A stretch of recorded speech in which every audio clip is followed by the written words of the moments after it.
नमस्कार दोस्तों, आपका स्वागत है हमारे इस नया वीडियो में। दोस्तों, आज की इस वीडियो में हम द्विघात बहुपद का शून्य ज्ञात करना सीखेंगे। तो चलिए हम स्टार्ट करते हैं वीडियो को। देखिए, यहाँ पर एक द्विघात बहुपद दिया हुआ है 3x² - x - 4। इसके मदद से हम इसका शून्य ज्ञात करना सीखेंगे। तो देखिए, चूंकि हमें शून्य ज्ञात करना है तो शून्य का मतलब हमें समझ में आना चाहिए। तो दोस्तों, शून्य का आखिर में क्या मतलब होता है? तो दोस्तों, शून्य का शाब्दिक अर्थ देखा जाए तो इसका मतलब होता है शून्य करने वाला। शून्य करने वाला यानी एक्स का ऐसा मान जो इस बहुपद को शून्य कर दे। यानी इस बहुपद में जहां जहां एक्स है उस पर उस मान को रखे और हल करने पर 0 आ जाए तो हम कह देंगे एक्स के उस मान को शून्य। ठीक, यानी हमें इसमें मोटे तौर पर एक्स का मान ज्ञात करना है। अब देखिए, ये चूंकि द्विघात बहुपद है तो इसका 2 शून्यक निकलेगा। ठीक, कितने शून्यक? 2 शून्यक, यानी एक्स का 2 मान निकलेगा। और इन्हीं दोनों मान को हम क्या बोलेंगे? शून्यक बोलेंगे। तो चलिए, कैसे ज्ञात किया जाता है शून्यक, उसको हम सीखते हैं। तो चूंकि हमें शून्य ज्ञात करना है तो इसको शून्य के बराबर कर देंगे। ठीक, अब देखिए, शून्य ज्ञात करने के लिए कुछ तरीका होता है। तरीका क्या होता है? देखिए, एक्स स्क्वायर के साथ जो गुणा में रहता है उसका लास्ट वाले के साथ गुना करा दिया जाता है सबसे पहले। तो देखिए, एक्स स्क्वायर के साथ क्या है? 3 है और लास्ट वाली संख्या है माइनस में 4। तो हम क्या करेंगे? 3 और 4 में गुना कराएंगे। अब देखिए, लास्ट वाली संख्या है -4 लेकिन हमने 4 लिखा है। तो दोस्तों, जिस तरीके से हम बता रहे हैं उसी तरीके से देखिए, जिस तरीके से हम बता रहे हैं उसको आपको ध्यान से देखना है। ठीक, और उस तरीके से आप किसी भी बहुपद का, किसी भी द्विघात बहुपद का शून्य ज्ञात करेंगे तो आप आसानी से ज्ञात कर पाएंगे। तो इसलिए आपको ध्यान से देखना है। ठीक, देखिए, हम जिस तरीके से शून्य ज्ञात करना सिखा रहे हैं उसमें आपको चीज से मतलब नहीं रखना है। चीज से मतलब नहीं रखना है। ठीक, केवल संख्या से मतलब रखना है। तो यहाँ पर देखिए, एक्स स्क्वायर के साथ 3 जुड़ा हुआ है, 3 और लास्ट वाली संख्या -4 है लेकिन हम लेंगे केवल 4। तो 3 और 4 में गुना करा देंगे। ठीक, कितना होगा? 12।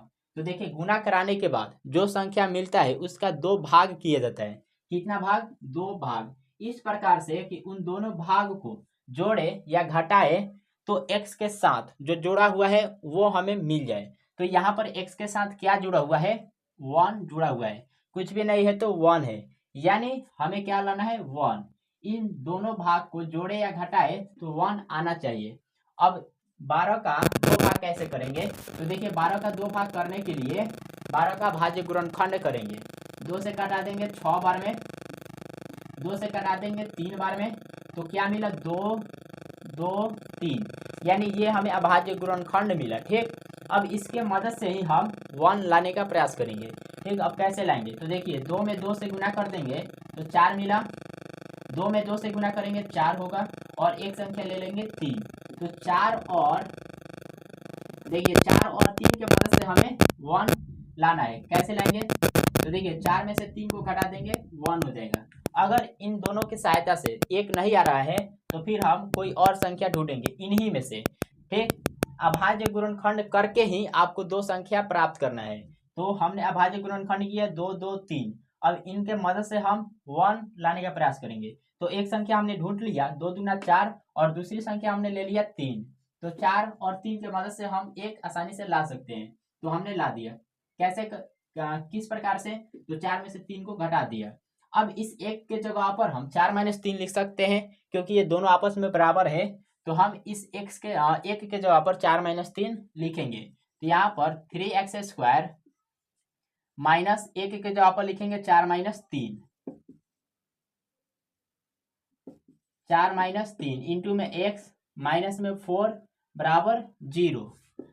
अब इसे हल करते हैं। 3x², देखिए इस 4 के आगे कुछ भी नहीं है तो प्लस है, माइनस प्लस माइनस होता है, 4 में x से गुना करेंगे 4x, माइनस माइनस होता है प्लस, 3 में x से गुना करेंगे 3x, यहाँ पे माइनस में 4 बराबर में 0। अब यहाँ पर आप ध्यान देंगे तो इसमें 4 पद हो गया, 1 पद, 2 पद, 3 पद, 4 पद। 4 पद हो गया तो यहाँ पर 2 पेयर बनेगा, एक पेयर ये और एक पेयर ये। पेयर बनाने के बाद प्रत्येक पेयर में से जो कॉमन है उसको बाहर निकालना है। कॉमन का मतलब जो दोनों में मौजूद है। दोनों में मौजूद है। तो यहाँ पर आप देखेंगे इस पेयर में, तो देखिए 3x² माइनस 4x, इसमें कॉमन क्या है, इसमें भी x है, इसमें भी x है, तो यहाँ पर एक हम कॉमन लेंगे। कॉमन लेंगे, देखिए 3x² में से हमने कॉमन लिया है x, इस 3x² को हम क्या लिख सकते हैं, तो 3 इंटू एक्स लिख सकते हैं, बट्टा में x से एगो x काट देंगे, बचेगा 3x। क्या किया हमने, 3x² में से x कॉमन लिया, इसलिए x से भाग देंगे, तो क्या देखिए 3x² को हम लिख सकते हैं 3 इंटू एक्स बट्टा में x, एगो x काट देंगे, रह जाएगा 3 इंटू एक्स यानी 3x। उसके बाद माइनस 4x में कॉमन लिए हैं, देखिए -4x में से x कॉमन लिए हैं, यानी हमें x से भाग देना है, तो x से x काट देंगे, रह गया -4 लिख देंगे। उसके बाद यहाँ पर प्लस है तो प्लस, अब देखिए यहाँ पर इसमें क्या कॉमन है इन दोनों में, तो आप देखेंगे 3 इसमें है, इसमें नहीं है, इसमें x है, इसमें x नहीं है, इसमें 4 है, इसमें 4 नहीं है, यानी यहाँ पर कुछ भी कॉमन नहीं है। तो दोस्तों जहाँ पर कुछ भी कॉमन नहीं होता है वहाँ पर एक कॉमन होता है, यानी हम यहाँ पर एक कॉमन लेंगे।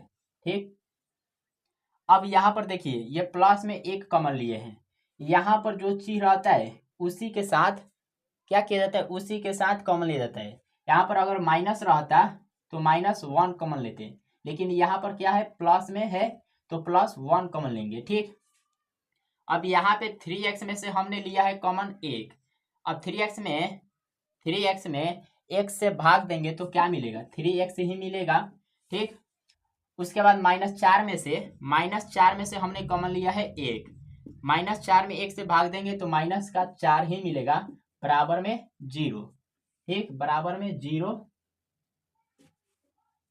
अब देखिए यहाँ पर आप देखेंगे तो इन दोनों ब्रैकेट के अंदर जो संख्याएं मिली है वो सेम है, 3x - 4 यहाँ पर सेम ही होना चाहिए। अगर सेम नहीं आ रहा है आपका तो इसका मतलब है आप गलत बना रहे हैं, सेम ही आना चाहिए। ठीक, तो यहाँ पर सेम है, यानी हमने प्रोसेस जो किया है वो बिल्कुल सही किया है।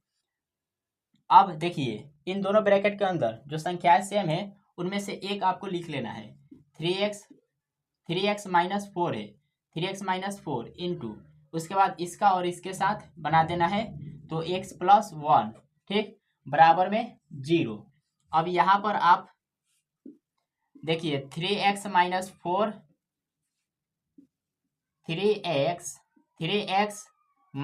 4 बराबर 0 और एक बन जाएगा x + 1 बराबर में 0। अब देखिए यहाँ पर हमने दोनों के साथ 0 लिखा है, अब क्यों 0 लिखा है तो देखिए हम आपको समझाते हैं। देखिए आप मान लीजिए a गुणे b बराबर 0, ठीक, a गुणे b बराबर 0। अगर हम a का मान निकालना चाहे तो क्या होगा, गुना में b है उसको इधर भेज देंगे, भाग में चला जाएगा तो 0/b हो जाएगा, यानी a का मान कितना मिले 0, 0/b का मतलब क्या 0 ही होगा। इस तरह से अगर हम b का मान ज्ञात करना चाहें तो देखिए गुना में a है, बराबर को उधर भेज देंगे तो 0/a हो जाएगा, यानी b का भी मान हमें कितना मिला 0 मिला।